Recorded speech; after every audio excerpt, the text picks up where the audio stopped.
तपाईको आध्यात्मिक जीवनको साथी रुद्राक्ष टिभी। नमस्कार, रुद्राक्ष टिभी प्रेम शर्मा छु साथमा र आज बताउँदैछु कि यस्तो मान्छेको भाग्य विवाहपछि खुल्छ। कस्तो प्रकृतिका मान्छेहरू हुन् त? कतिपय हामीले समाजमा देखेका छौँ। पहिलाको अवस्थामा, विवाहभन्दा अघिको अवस्थामा गाह्रो, हातमुख जोड्नलाई पनि गाह्रो अवस्था, तर जब विवाह गरियो त्यसको 2 वर्ष 5 वर्ष पछाडि अत्यन्त राम्रो भएका करोडपति अरबौँपति बनेका मानिसहरू हामीले देख्छौँ। किन त भन्दा श्रीमानको भाग्य ग्रह नक्षत्र र श्रीमतीको भाग्य ग्रह नक्षत्रले एक अर्कालाई सपोर्ट गरिरहेको हुन्छ र फेरि बिगार्ने अवस्थामा पनि एक अर्काको ग्रह नक्षत्रले बिगारी पनि रहेको हुन्छ। श्रीमानको भाग्य श्रीमतीको भरमा र श्रीमतीको भाग्य श्रीमानको भरमा अड्किरहेको अवस्था पनि हुन्छ, किनभने श्रीमानको ग्रह नक्षत्र र श्रीमतीको ग्रह नक्षत्रले एक अर्कालाई असर गर्छ नै मित्र। बुझ्नु होला, त्यो कारणबाट पनि कतिपय व्यक्तिहरूको विवाहपछि भाग्य खुल्छ, मालामाल बन्छन् कतिपय मानिसहरू विवाह पछाडि आफ्टर म्यारिज।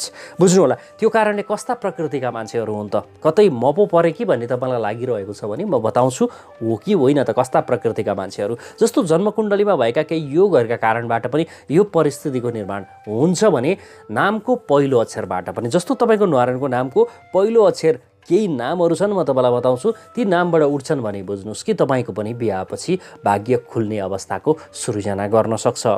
केही भाग्यमानी नाम भएका व्यक्तिहरू, किनभने यो ग्रह नक्षत्र जन्मिएको समयबाट नारायणको नाम निकालिएको हुन्छ है, त्यही आधारमा तपाईँको भाग्य विवाहपछि खुल्छ कि खुल्दैन त भन्ने सन्दर्भ पहिलो हो फबाट नाम आउने।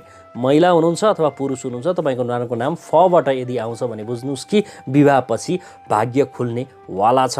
अवश्य पनि धन सम्पत्ति ऐश वैभव र आराममा बाँच्नुहुनेछ। त्यो कहिले हुन्छ? विवाह पछाडिको समयमा यदि महिला हुनुहुन्छ पुरुष हुनुहुन्छ फबाट नाम आउँछ भने। र यसै गरी अर्को हो हबाट नाम।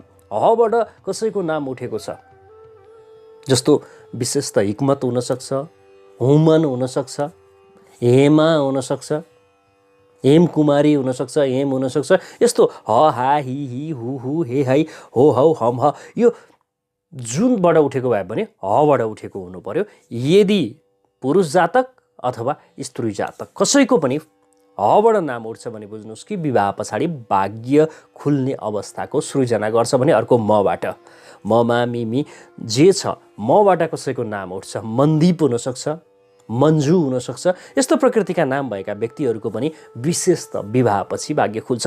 यो चाहिँ नारायणको नामको सन्दर्भ मैले तपाईँलाई बताउँदैछु। यो प्रचलित नाम बोलाउने नामको सन्दर्भ होइन कि नारायणको नाम, किनभने नारायणको नाम तपाईँको ग्रह नक्षत्र हेरेर राखिएको हुन्छ। त्यही आधारमा पनि म तपाईँलाई बताउँदैछु कि विवाहपछि भाग्य खुल्छ। भने अर्को पबाट महिला पुरुष जो हुनुहुन्छ तपाईँको नाम आउँछ भने भाग्य खुल्ने अवस्थाको सृजना गर्छ, त्यो विवाह पछाडि। र अर्को रबाट, यदि कसैको नाम रबाट आउँछ भने पनि बुझ्नुहोस् कि यो नारायणको नाम हो।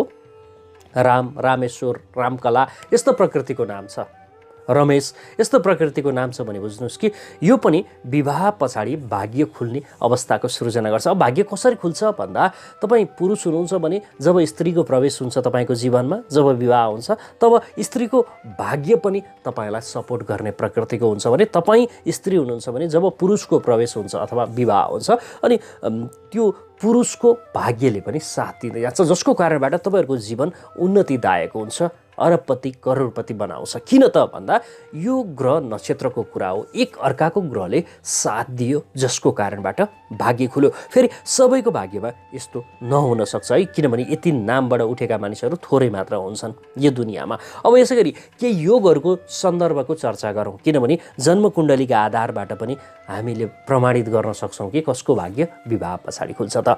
विवाह भनेको सप्तम भाव, पुरुष जातकको सप्तम भाव भनेको स्त्रीको भाव हो, भन्नुको अर्थ तपाईँको जीवनसाथीको भाव हो भने, अनि महिलाको पनि सप्तम भाव भनेको जीवनसाथीको भाव, श्रीमानको भाव हो।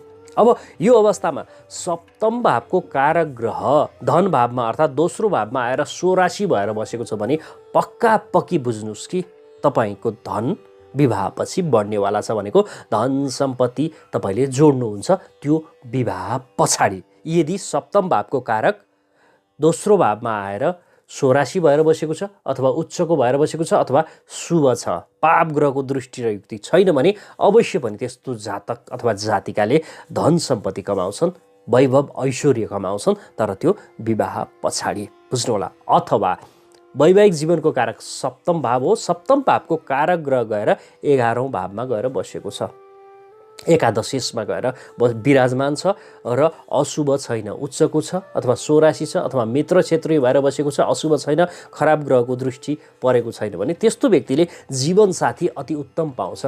कुल खानदान, राम्रो कुल खानदानको जीवनसाथी पाउँछ र जीवनसाथी प्राप्ति भइसकेपछि नै उन्नति, प्रगति, कमाइका बाटाहरू बढेर जान्छन् मित्र। अब यसै गरी सप्तम भाव विवाहको कारक हो। पुरुष हुनुहुन्छ भने स्त्रीको कारक हो तपाईँको, अर्थात् श्रीमतीको कारक हो भने, महिला हुनुहुन्छ भने श्रीमानको कारक हो। यो सप्तम भावको कारक ग्रह धन भावमा र धन भावको कारक ग्रह सप्तम भावमा यसरी घर साटासाट गरेर राजयोगको निर्माण गरेको छ भने पनि भाग्य तब परिवर्तन हुन्छ जब विवाह हुन्छ।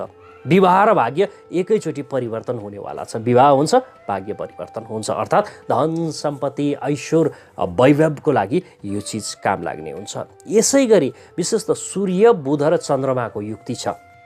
जन्मकुण्डलीको कुनै पनि भावमा सूर्य बुध र चन्द्रमाको युक्ति छ भने त्यस्तो व्यक्तिले पनि विवाह पछाडि नै धन कमाउँछ।